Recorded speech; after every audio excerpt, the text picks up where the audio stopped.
Okay. So is it right for me to call you Dr. Abdallah? All right. Probably. Okay, Dr. Abdallah, you're most welcome. And I have a gentleman on my who is so close to me as well. You're most welcome, sir. Thank you. It's good to be here. I'm Bertrand Musika, Uganda'S International University. I'm coordinator in the graduate school. I as well manage our website as well. Okay. It's good to be here. All right, let me start off with Dr. Abdallah. The name international. I've seen all schools coming up, and you see an international school, they'll tell you the International School of Uganda. Yes. Why the international part? Maybe to get a background of what Nexus International University is. Nexus International University opened in Uganda in 2011 as the Virtual University of Uganda. So you've been here for 10 years? Yes, we opened in 2011 and as the Virtual University of Uganda. So being the Virtual University of Uganda, we realized that we looked at our clients. Mainly by the time of opening, we are offering postgraduate programs. Postgraduate programs in foremost postgraduate diplomas and master's degrees in various fields, business administration, ICT for development, and so on. So out of this, we realized that our clients were coming not only from Uganda, but all over the world. So realizing that, we wanted to get this international outlook. And that's why in 2019, 2020, we rebranded as Nexus International University, given that background that our mainly students were coming from all parts of the world, including the deepest areas of Fiji and Finland and so on. So that's where we get the name Nexus International University. So that is where the international part comes from. Exactly. So Dr. Musika, is it right to call you doctor as well? No. Call me Bertrand. Bertrand. All right, Bertrand. If I have to ask you as well, so by the time you started up with the name International, I guess you were also carrying out the online classes. Yes, we will. Well, let's start from there. Online classes are now new to Uganda'S education system. How did you find them in the situation when you came? I guess you're some of the few who championed the cause. So how were they in the starting point when you were starting up with the online? Okay, like Dr. Abdallah was saying, we started off at the Virtual University of Uganda and came to Nexus International University. But throughout, we've been offering premier courses and programs online. All our programs have already been offered online. Like I said, we started from the postgraduate diplomas, then now we have the undergraduate programs, and we had professionalship courses as well. Now, as universities closed, unfortunately, due to COVID, this proved that we need to step into the digital world. We need to embrace online technology. And as that was happening, we still had classes at Nexus International University. Unfortunately, students were still at home. Students haven't been able to progress their different advanced students at Stanford, can't go to next classes, Nexus International University. We were running programs. We had online graduation. We were running undergraduate programs, we were running postgraduate programs, and people that started, or students that started with us, especially in the undergraduate school, started during the COVID times actually, but they were studying. And these are from different countries, not only Uganda, but they were studying. So we are basically here to shape online education and the new education transformation in Uganda. And we have we revolve mainly around flexibility, flexibility in paying fees, flexibility in studying. Once students have enrolled, once students come and they're studying with us, there are different sources that we give them. One, they have live virtual classes. They attend live virtual classes to our different platforms. We use Zoom and other platforms. Then we also have an online platform where the students access both reading material. They do exams from there. They do assignments from there. Also, we have what we call pre-recorded lectures. Someone is busy, someone is working, but they can still study with us. If someone unfortunately misses a class, maybe they had a meeting at work, they will find these pre-recorded lectures on our platform. So you find it's a very convenient system. It's very convenient for people to study, and people need to embrace this. You don't have to wait to be at school for you to be able to work. You can do both at the same time. You can do other things, develop as you're studying. So precisely to answer your question. Talking of shaping, Dr. Abdallah, how was the transition so far? if you look at the situation now, that COVID has created some uncertainties of the future of some of the students in the various sectors of various institutions. Then for you, who have actually been in the situation here for quite some time, how has the transition so far? Because I guess if you look at the international students, they may be well aware of the situation, but how have the Ugandan students adopted to that situation? Well, thank you. The international students we have had over time, we haven't had any worries with them. They are ones who are mostly attending our classes online.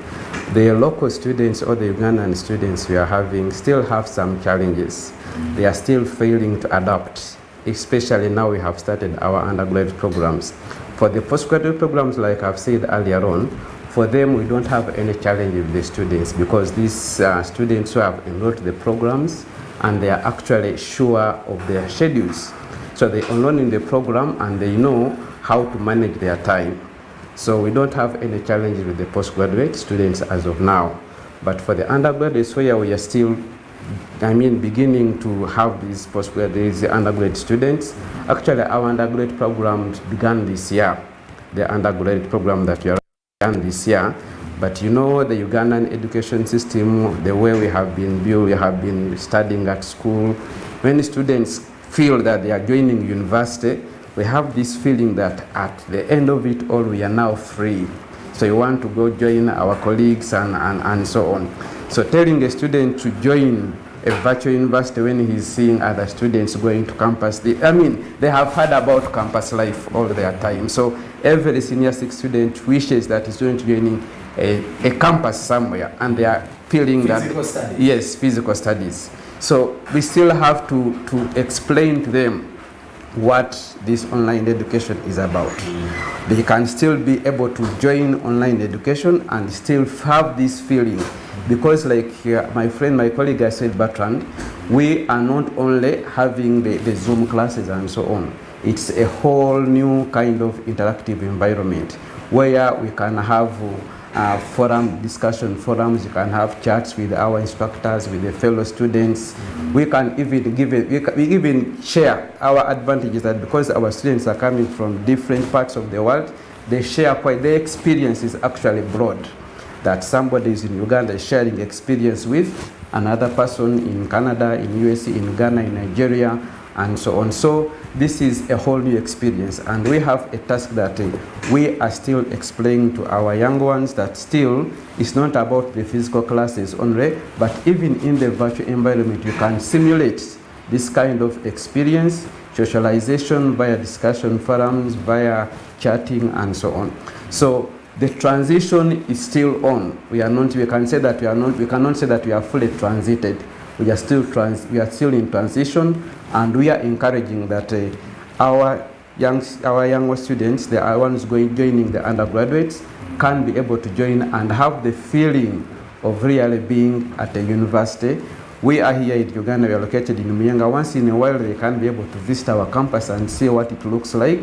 But still we encourage, given the situation that schools are not yet open, we still maintain that we can be able to conduct classes online and still give them this physical experience they would have gotten in a physical campus. All right, Bertrand, let's talk about these challenges that come about during the course of the online classes. You know, we're looking at shaping the education system by also tapping in the digital spaces, by using the digital platforms to carry on with education. But which challenges are still in this issue? Because we're talking of, if you look at the most prevailing challenges include the data costs in Uganda. We all know the internet has issues here in Uganda.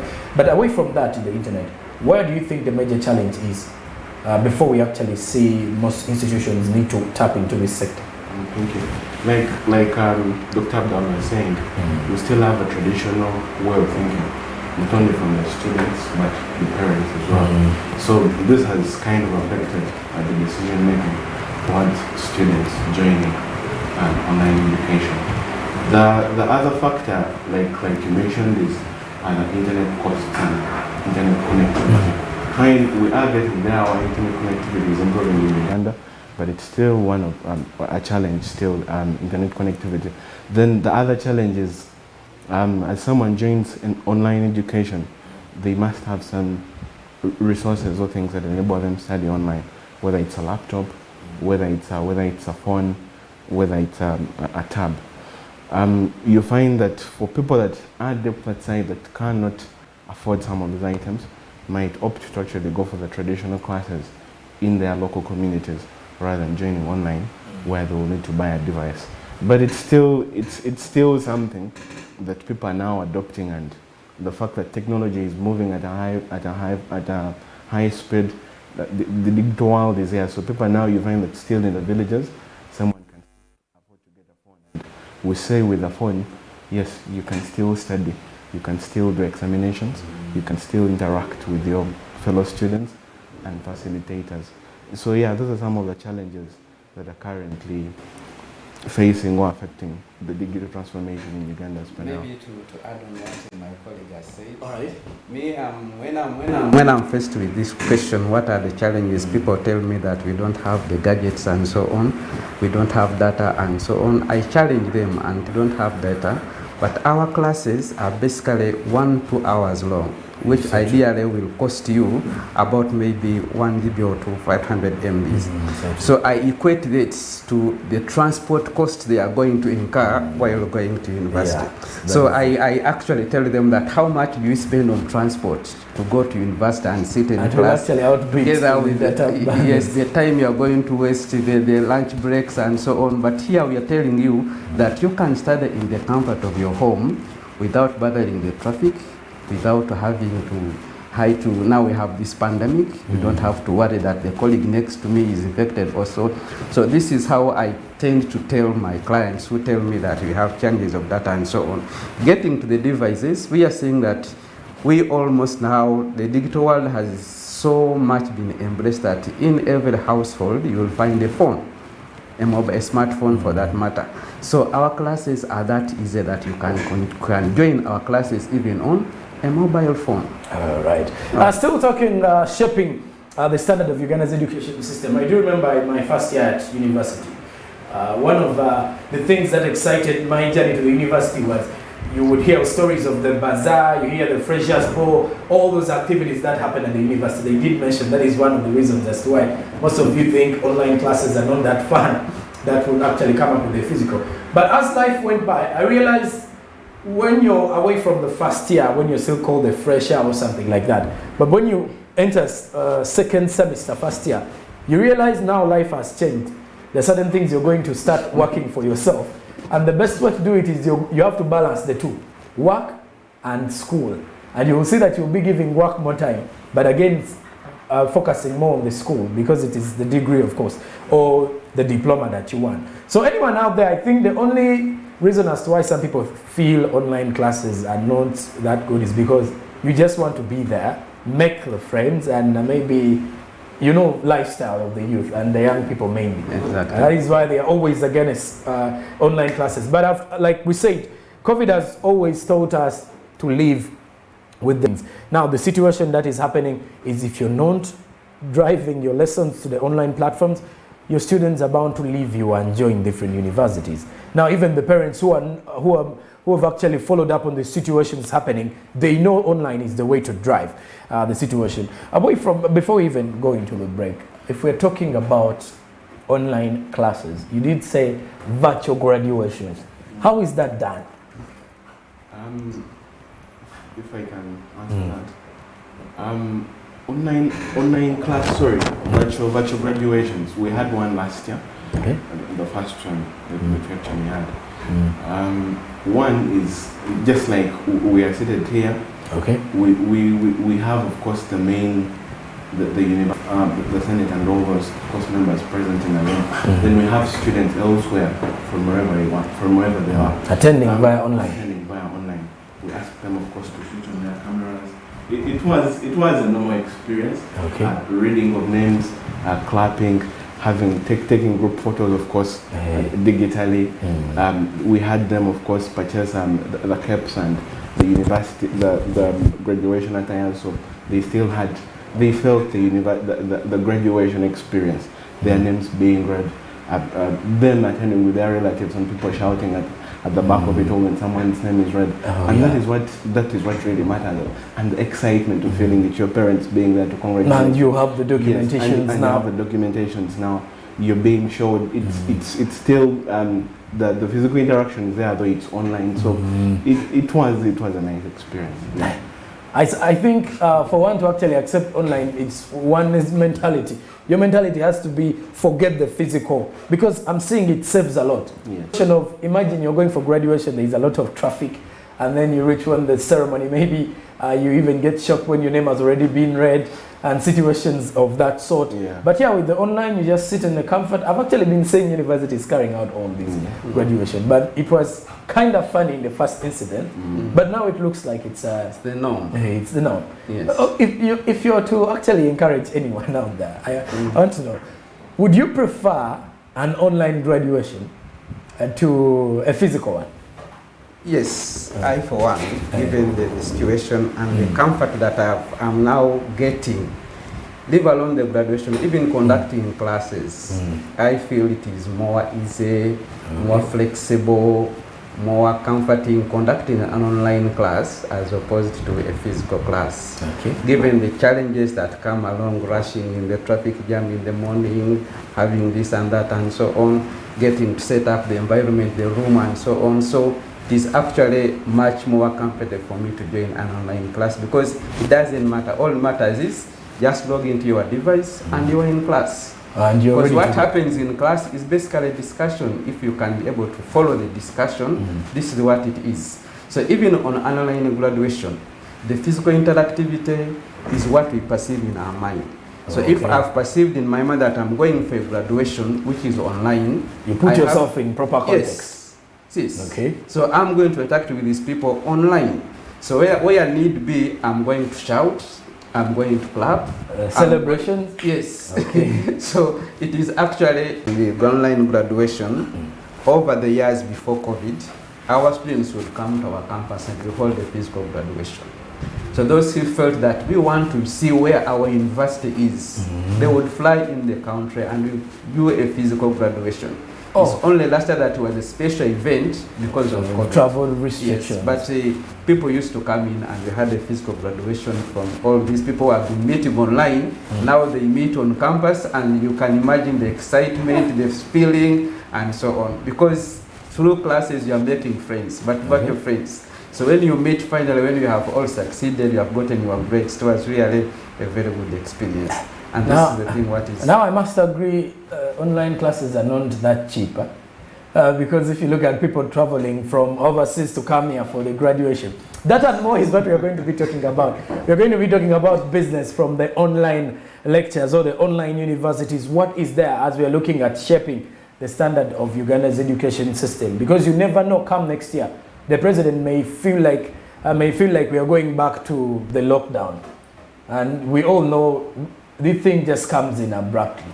That is why we are trying so much to do the situation. Okay, before we actually go into a break, I want you to actually first explain to me, if at all now schools are going to be, the institutions are going to be reopened in November.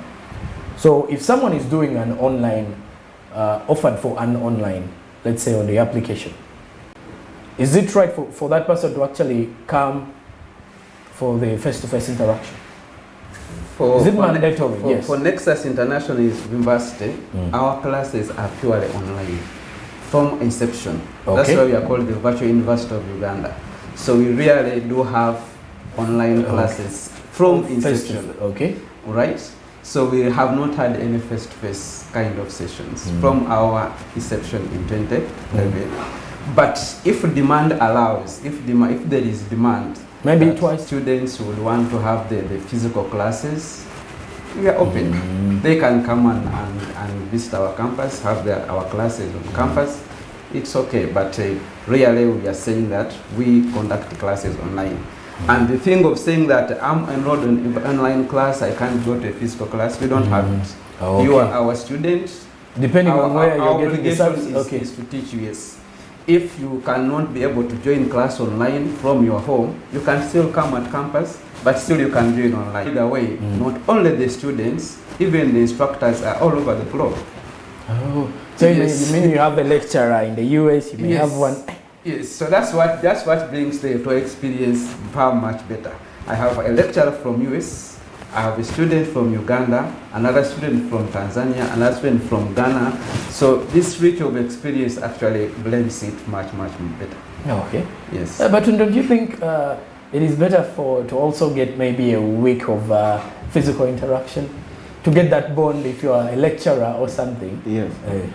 To answer your question, we actually might have a chance for physical classes. If you ask me how, is we recently introduced the UK programs where you're on a British qualification. Okay. In a nutshell, is all examinations and all examinations are set, all material is set from the US, from the UK, and you just have to sit classes from wherever you are. Now, to bring in the physical aspect, in your third year or in your final year, you can't choose to go to the UK or its partner universities. They have over 70 universities and over 200 centers globally. So you can choose, if someone wants the physical experience, they can choose to go to the UK, get a physical experience, get a 2-year visa, and they can study and have an opportunity to do an internship and do a little bit of work here using their 2-year visa. So, and also with our professional short courses, we also do, we're planning on having, of course, once restrictions have been put down and things are fully open, we can have physical classes for the professional short courses. So yes, that is it about the physical bit of it. All right, still talking of shaping the standard of Uganda's education system. After the break, we are going to discuss the business in there, because in most cases, these are private institutions. The money has to keep coming because the facilitation needs the money. So when we return, we talk more of the business, and as we wind up with the situation, more and more regarding the education sector. We'll be right back.